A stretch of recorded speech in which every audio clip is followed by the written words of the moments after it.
ಎಮ್ಮೆ ತಿಮ್ಮ ಅಂತ ಒಂದು ಸಿನಿಮಾ ಮಾಡಿದ್ದೆ. ಆಮೇಲೆ ಮೊದಲ ಮಳೆ ಅಂತ ಒಂದು ಸಿನಿಮಾ ಮಾಡಿದ್ದೆ.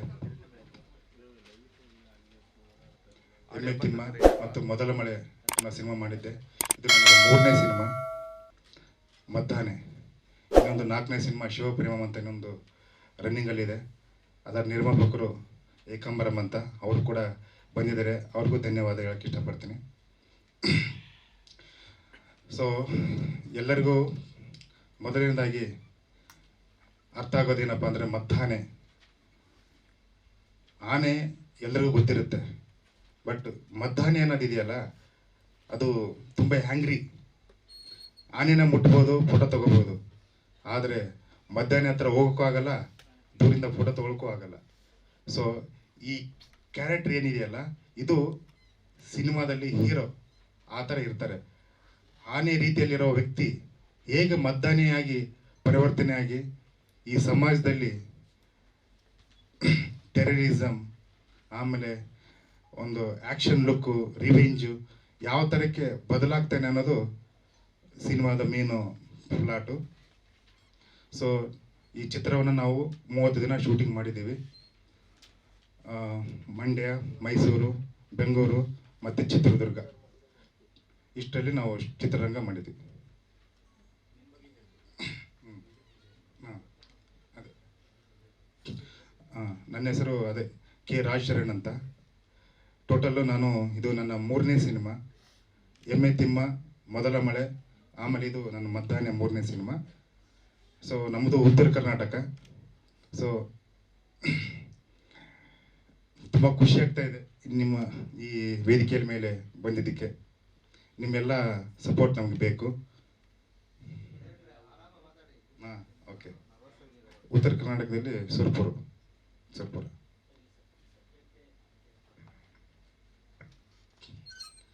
ಸರ್, ಇವಾಗ ಚಿತ್ರರಂಗಕ್ಕೆ ಬರಬೇಕು ಅಂದರೆ ಎಲ್ಲ ಥರದಲ್ಲೂ ನೋಡ್ತಾರೆ.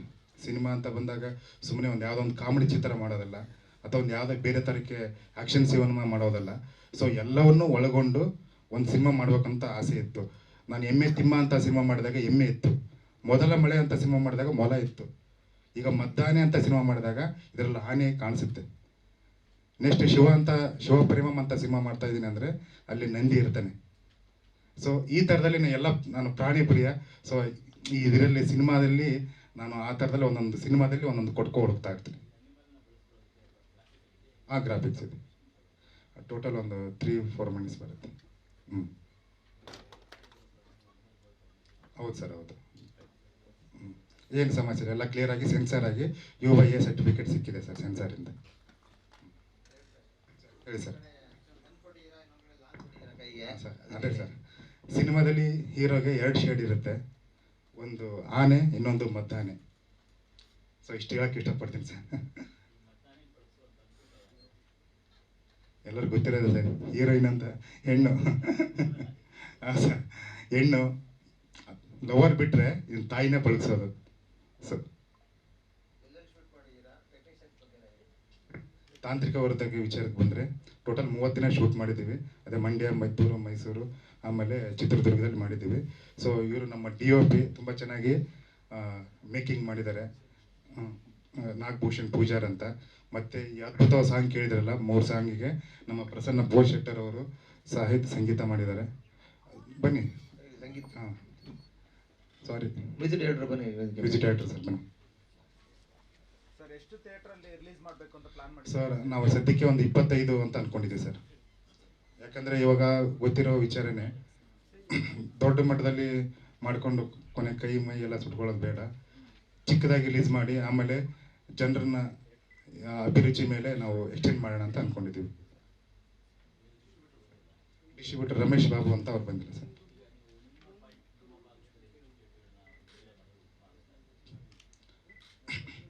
ಅದೇ ಸರ್, ನೋಡ್ಬೇಕು ಸರ್. ಇವಾಗ ಅದೆಲ್ಲ ಅದ್ರ ಬಗ್ಗೆ ಮಾತುಕತೆ ನಡೀತಾ ಇದೆ. ಯಾವ ಕಡೆ ಮಾಡಿಕೊಂಡ್ರೆ ಜನ ಎಲ್ಲಿ ಬರ್ತಾರೆ, ಯಾವ ಥಿಯೇಟರ್ ಹಾಕಿದ್ರೆ ಚೆನ್ನಾಗಿರುತ್ತೆ ಅಂದ್ಬಿಟ್ಟು ಡಿಸ್ಕಷನ್ ಮಾಡ್ತಾ ಇದ್ದೀವಿ ಸರ್.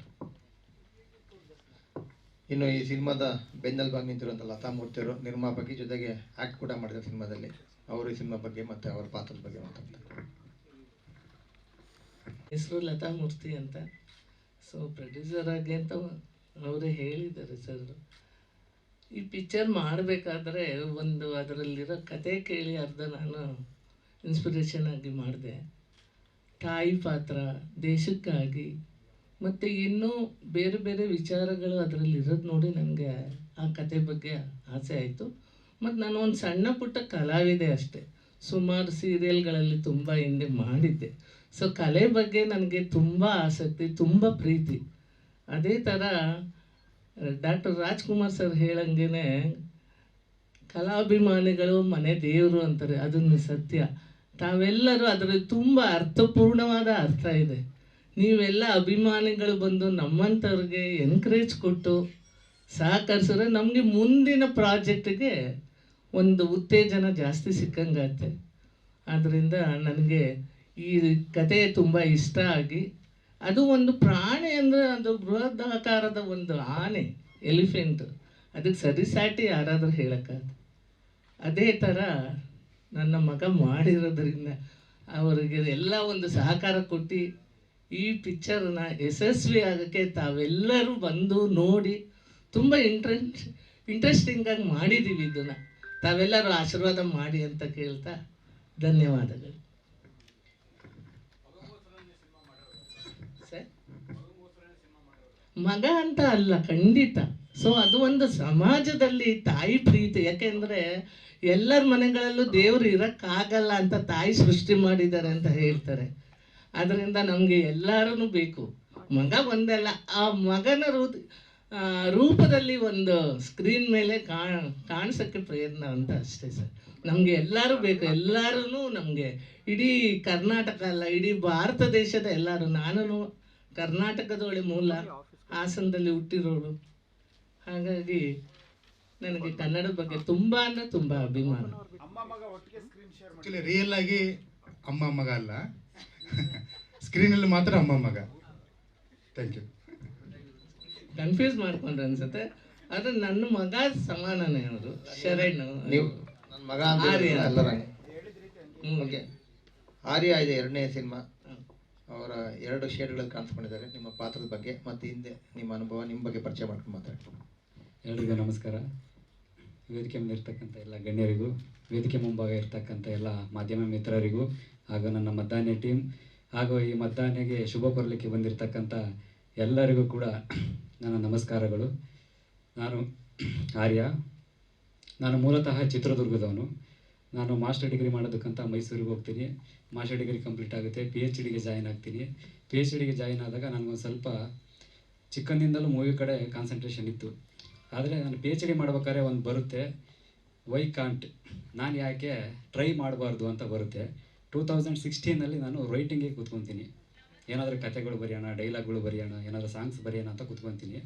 ಬರಿತಾ ನಂದು PhD ಕಂಪ್ಲೀಟ್ ಆಗುತ್ತೆ. PhD ಕಂಪ್ಲೀಟ್ ಆಗಲಿ 2019ನಲ್ಲಿ ನಾನು ಲೆಕ್ಚರರ್ ಆಗಿ ಯುವರಾಜ ಕಾಲೇಜ್ ಡಿಗ್ರಿ ಕಾಲೇಜಿಗೆ ಅಪಾಯಿಂಟ್ ಆಗ್ತೀನಿ. ಟೀಚಿಂಗ್ ಮಾಡ್ತಾ ಅಂದರೆ ಅಟ್ ಎ ಟೈಮ್ 2019 ಹೆಂಗಿದೆ ಅಂತಂದರೆ ನನಗೆ ಒಂದು ಪ್ಯಾಷನ್ನು, ಪ್ರೊಫೆಷನ್ನು. ಈ ಕಡೆ ಫಿಲಮ್ ಇಂಡಸ್ಟ್ರಿಗೂ ಎಂಟರ್ ಆಗ್ತೀನಿ ಮತ್ತು ಟೀಚಿಂಗು ಕೂಡ ಎಂಟರ್ ಆಗ್ತೀನಿ. ಆಗ ನನಗೆ ಈ ಕ್ಯಾಂಪಸ್ ಕ್ರಾಂತಿ ಮೂವಿ ಮಾಡ್ತೀನಿ. ಅದಂದರೆ ಸ್ಟೂಡೆಂಟ್ ಪಾತ್ರ ಮಾಡಿದೆ ನಾನು ಅದರಲ್ಲಿ. ಆ್ಯಕ್ಚುಲಿ ಇದು ಪ್ರೆಸ್ ಮೀಟ್ ಮಾಡಿದಾಗ 2 ಟೈಮ್ ಪ್ರೆಸ್ ಮೀಟ್ ಇಲ್ಲೇ ಆಯಿತು, ರೇಣುಕಾಂಬ ಸ್ಟುಡಿಯೋದಲ್ಲಿ. ಅವಾಗ ಯಾರು ಬಂದಿದ್ರು ಗೊತ್ತಿಲ್ಲ. ಆ್ಯಕ್ಚುಲಿ ರಿಪೀಟ್ ಕೆಲವರು ಬಂದಿದ್ದಾರೆ, ಈ ಸರ್ ಬಂದಿದ್ದರು. ಹಾಗಾಗಿ ನೆಕ್ಸ್ಟ್ ಕತೆ ಏನು ಮಾಡಬೇಕು, ಕತೆನ ನೋಡ್ತಾ ಇರಬೇಕಾದ್ರೆ ಈಗ ಮಿಲಿಟ್ರಿ ಗೊತ್ತು ನಮಗೆ, ಪ್ಯಾರಾ ಕಮಾಂಡರ್ ಗೊತ್ತು, ಸ್ಪೈ ಗೊತ್ತು, ಎಲ್ಲ ಗೊತ್ತು. ಆದರೆ ಆ್ಯಂಟಿ ಟೆರರಿಸಮ್ ಸ್ಕ್ವಾಡ್ ಅಂತ ಒಂದು 1992ರಲ್ಲಿ ಮುಂಬೈಯಲ್ಲಿ ಸ್ಟಾರ್ಟ್ ಆಗುತ್ತೆ. ಅಂದರೆ ಅದ್ರ ಕೆಲಸ ಏನಪ್ಪ ಅಂತಂದರೆ ಇದು ಮಿಲಿಟ್ರಿ ಅಂತ ಗೊತ್ತಾಗೋದಿಲ್ಲ, ಮಿಲಿಟ್ರಿ ಅಂತ ಹೇಳ್ಕೊಳಂಗಿಲ್ಲ, ಸ್ಪೈ ಥರನೇ ಬರುತ್ತೆ. ಆದರೆ ಇವರು ದೇಶದ ಪರವಾಗಿ ಯಾರ್ಯಾರು ಟೆರರಿಸಮ್ ಆ್ಯಕ್ಟಿವಿಟಿ, ಡ್ರಗ್ಸ್ ಮಾಫಿಯಾ ಇರ್ಬೋದು, ಲವ್ ಜಿಹಾದ್ ಇರ್ಬೋದು, ಈ ಥರದ್ದು ಏನೇನು ನಡೀತಾ ಇರುತ್ತೆ ಅದನ್ನೆಲ್ಲ ಇವರು ಪೊಲೀಸ್ ಡಿಪಾರ್ಟ್ಮೆಂಟ್ಗೂ ಗೊತ್ತಾಗಂಗಿಲ್ಲ, ಗೊತ್ತಾಗದಿರೋ ರೀತಿ ದೇಶನ ರಕ್ಷಣೆ ಮಾಡಬೇಕು. ಆ ಥರದ್ದು ಒಂದು ಆರ್ಟಿಕಲಲ್ಲಿ ಮತ್ತು ನಾನು ಗೂಗಲಲ್ಲಿ ನೋಡಿದ್ವಿ. ನೋಡಿ ಯಾಕೆ ಇದನ್ನು ಒಂದು ಸಬ್ಜೆಕ್ಟಾಗಿ ತಗೊಂಡು ಮಾಡಬಾರ್ದು, ಹೀಗೆಲ್ಲ ನನಗೆ ಅಂದರೆ ಅವೇರ್ನೆಸ್ ಬೇಕೀಗ. ಸ್ಟೂಡೆಂಟ್ಸ್ಗಳಿಗೆಲ್ಲ ಏನಾಗ್ತಿದೆ, ನಾನು ಟೀಚಿಂಗ್ ಮಾಡ್ತಿರೋದ್ರಿಂದ ನಮಗೆ ಎಲ್ಲಿ ಅವೇರ್ನೆಸ್ ಬೇಕಂತ ಗೊತ್ತಾಗ್ತಿದೆ.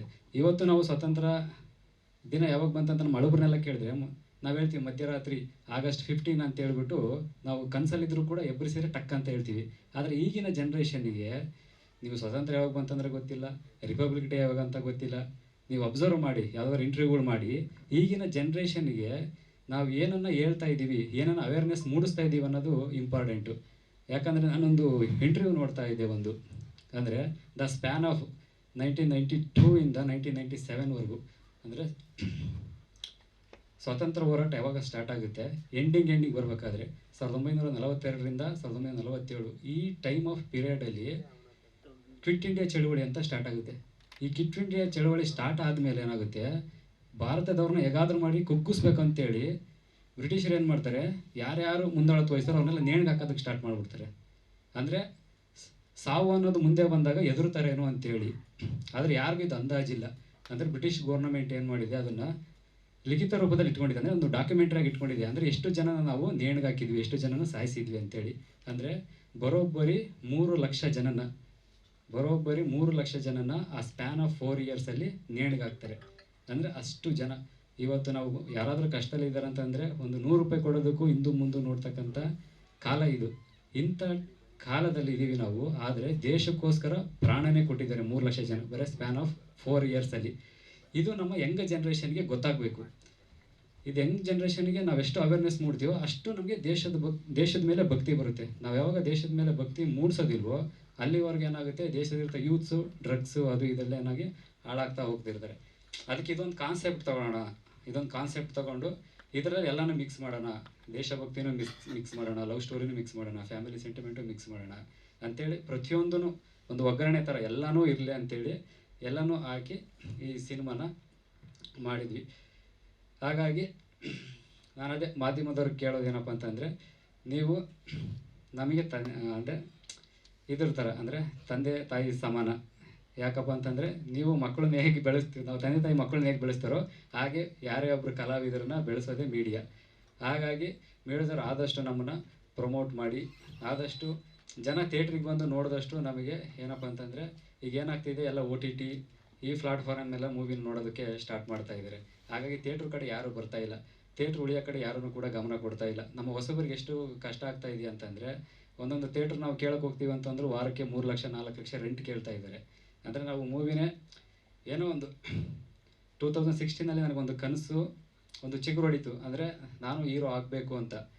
ಆದರೆ ನನಗೆ ಕನಸು ಚಿಗುರು ಹೊಡೆದಾಗ ನಾನು ಒಬ್ಬನೇ ಇದ್ದೆ. ಬಟ್ ಇವತ್ತು ನಮ್ಮ ಟೀಮ್ ಇದೆ. ಅಂದರೆ ನನ್ನ ಕನಸಿಗೆ ನೀರಿರೋದಕ್ಕೆ ಇವತ್ತು ನನ್ನ ಹತ್ರ ಒಂದು ಟೀಮ್ ಇದೆ. ಈಗ ನಾವು ಅದು ಮುಂದೆ ಬರಬೇಕು, ನಮ್ಮ ಟ್ಯಾಲೆಂಟ್ ಏನಾದರೂ ಮುಂದೆ ಇಡಬೇಕಂದ್ರೆ ಎಲ್ಲದೂ ಕೂಡ ಮನಿ ಮ್ಯಾಟರ್ ಆಗುತ್ತೆ, ಫೈನಾನ್ಷಿಯಲ್ ತುಂಬ ಮ್ಯಾಟ್ರ್ ಆಗುತ್ತೆ. ನಮ್ಗೆ ಎಷ್ಟೇ ಟ್ಯಾಲೆಂಟ್ ಇದ್ದು ಏನೇ ಇದ್ದರೂ ಕೂಡ ನಮಗೆ ಮನಿ ಅಂತಕ್ಕಂಥದ್ದು ತುಂಬ ಮ್ಯಾಟ್ರ್ ಆಗುತ್ತೆ. ಹಾಗಾಗಿ ಈಗ ಥಿಯೇಟ್ರಲ್ಲಿ ಎಷ್ಟಾಗುತ್ತೋ ಅಷ್ಟು ನಾವು ರಿಲೀಸ್ ಮಾಡೋದಕ್ಕೆ ಟ್ರೈ ಮಾಡ್ತಾಯಿದ್ವಿ. ಆದರೂ ನಮಗೆ ನ್ಯೂಸ್ ಮೀಡಿಯಾದವ್ರು ಎಷ್ಟಾಗುತ್ತೋ ಅಷ್ಟು ಜನಗಳಿಗೆ ತಲುಪಿಸಿದರೆ ಈಗ ಹೊಸ ಪ್ರತಿಭೆ ಬರ್ತಾ ಇದ್ದಾರೆ, ಹೊಸ ಟ್ಯಾಲೆಂಟ್ ಬರ್ತಾ ಇದೆ, ಅದು ಗೊತ್ತಾಗೋದಕ್ಕೆ ನೀವು ತುಂಬ ಹೆಲ್ಪ್ ಮಾಡಬೇಕು ಅಂತ ಕೇಳ್ತೀನಿ ನಾನು. DOP ನಾಗಭೂಷಣ್ ಪೂಜಾ ಮತ್ತು ಇಲ್ಲಿ ಇನ್ನೊಂದು ನಮ್ಮ ಈಗ ತಾನೇ ಮೋಕ್ಷಗೊಂಡಂ ಗುರೂಜಿ ಬಂದರು. ಅವರು ನಮ್ಮ ಮದ್ದಾನೆ ಟೀಮಿಗೆ ಫಸ್ಟು ಕ್ಲ್ಯಾಪ್ ಮಾಡಿದವರು, ಅಂದರೆ ಮೂರ್ತಕ್ಕೆ ಕ್ಲ್ಯಾಪ್ ಮಾಡಿದವರು ಅವರು ವಿಶ್ವೇಶ್ವರಯ್ಯ ಅವರ ಮೊಮ್ಮಗ. ಅವರು ಈಗ ಗುರೂಜಿಯಾಗಿ ಸ್ಪೀಡ್ ನ್ಯೂಸು ಬೇರೆ ಬೇರೆ ಚಾನಲ್ನೆಲ್ಲ ವರ್ಕ್ ಮಾಡ್ತಾಯಿದ್ದಾರೆ. ಅವರು ಕೂಡ ನಮ್ಮೆಲ್ಲರ ಮದ್ದಾನೆ ಟೀಮ್ ಕಡೆಯಿಂದ ಸ್ವಾಗತವನ್ನು ಕೋರ್ತಾ ಇದ್ದೀನಿ. ಲೇಟೆಸ್ಟ್ ಹಾಗೂ ಇಂಟ್ರೆಸ್ಟಿಂಗ್ ಸುದ್ದಿಗಳಿಗಾಗಿ ಬಾಸ್ ಟಿವಿ ಕನ್ನಡ ಚಾನೆಲ್ನ ಸಬ್ಸ್ಕ್ರೈಬ್ ಮಾಡಿ. ಹಾಗೆಯೇ ಬೆಲ್ ಐಕಾನ್ ಪ್ರೆಸ್ ಮಾಡಿ. ಇದರ ಜೊತೆಗೆ ಫೇಸ್ಬುಕ್, ಇನ್ಸ್ಟಾಗ್ರಾಮ್, ಎಕ್ಸ್ನಲ್ಲೂ ಮಿಸ್ ಮಾಡದೆ ಫಾಲೋ ಮಾಡಿ.